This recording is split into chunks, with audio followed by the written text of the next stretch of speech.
হাই friends, আজি এটা নতুন ভিডিঅ'লৈ আপোনালোকক স্বাগতম জনাইছোঁ। আৰু ৰাজ্যত যেনেকৈ উজনিৰ পৰা নামনিলৈ দৌল উৎসৱৰ বিভিন্ন প্ৰস্তুতি চলি আছে, ঠিক সেইদৰে কমলপুৰ সমষ্টিৰ অন্তৰ্গত বৰগাঁৱত থকা বৰশিল আশ্ৰমত আমাৰ গাঁৱত তিনিদিনীয়া কাৰ্যসূচীলৈ দৌল উৎসৱ পালন কৰা হয়। আৰু আজি তাত প্ৰথম দিন।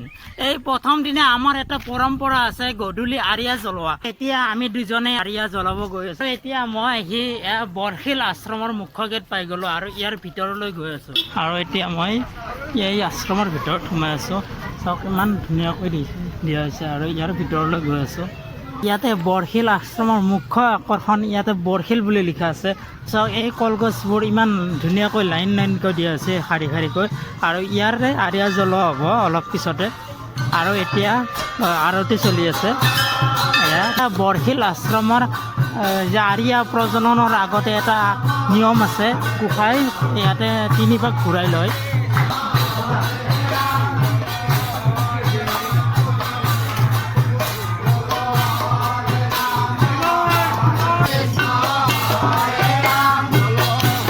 আৰু এতিয়া গোসাঁই পুনৰ দৌলত স্থাপন কৰা হ'ল আৰু অলপ পিছতে আৰিয়া প্ৰজ্বলন কাৰ্যসূচী আৰম্ভ হ'ব।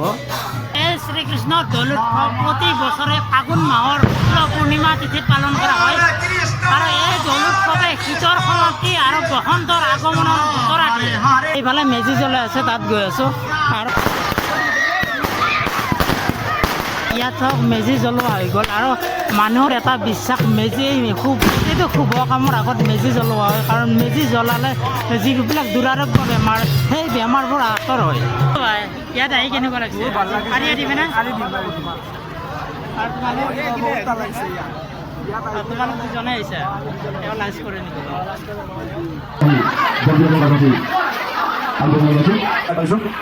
এই বৰশিল আশ্ৰমত দৌল উৎসৱ 80 বছৰ ভৰিলে দাদা। এইবাৰ দৌল উৎসৱ কেনেকুৱা প্ৰস্তুতি পালন কৰা হৈছে? আমি বৰ্তমান উপস্থিত আছোঁ বৰশিল মন্দিৰ প্ৰাংগণত। ইয়াত বিভিন্ন অঞ্চলৰ পৰা মানুহ আহি আমাৰ এই দৌল উৎসৱ কাৰ্যসূচীত অংশগ্ৰহণ কৰে। গতিকে প্ৰতিটো কাৰ্যসূচীত মানুহৰ আমি যথেষ্ট সঁহাৰি পাইছোঁ।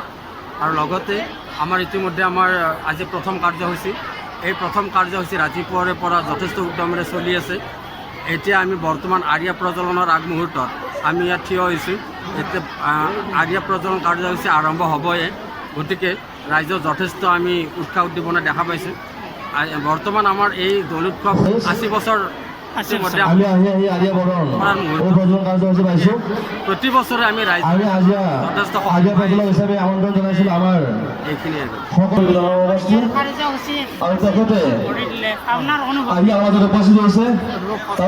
আমি ধন্যবাদ আগবঢ়াইছোঁ। ধৰ্মীয় অনুভৱ তেখেতে তেখেতৰ কাৰ্যসূচী ৰূপায়ণ কৰাৰ আগমুহূৰ্তত অনুভূতিৰ মাজেদি আমি বৃহত্তৰ অঞ্চলৰ বৰশিল আশ্ৰম পৰিচালনা সমিতিৰ তৰফৰ পৰা এনেধৰণে সম্বৰ্ধনা জনাব বিচাৰিছোঁ। জনসাধাৰণৰ পৰা প্ৰথমতে আৰু উপস্থিতি ফুলান গামোচাৰে সম্বৰ্ধনা জনাইছে আমাৰ বৰশিল আশ্ৰম পৰিচালনা সমিতিৰ। এফালৰ পৰা আৰিয়াবোৰ বৰণ কৰি গৈছে আৰু এফালৰ পৰা জ্বলাই গৈছে। আৰিয়া জ্বলাই আছে। চন্দন দেখায়। ধন্যবাদ।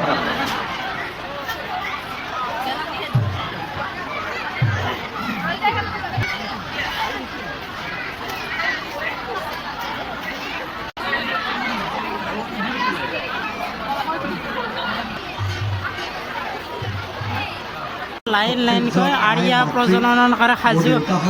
আপোনাৰ অনুভৱ কেনেকুৱা? ইমান এটা ডাঙৰ অনুষ্ঠান আছে, আৰিয়া জ্বলাব অনুভৱ কেনেকুৱা আপোনাৰ? অখিৰাম দাস ডাঙৰীয়া, সাধাৰণ সম্পাদক ভূপেন দাস ডেকা ডাঙৰীয়া প্ৰমুখ্যে এই দৌল মহোৎসৱৰ তিনিদিনীয়া কাৰ্যসূচীলৈ দৌল উৎসৱ পালন কৰা হয়। যি দৌল মহোৎসৱত তিনিদিনীয়া কাৰ্যসূচীৰ আজি প্ৰথম দিন। আৰু আজি সকলোৱে আৰিয়া প্ৰজননত ইয়াত উপস্থিত হৈছে।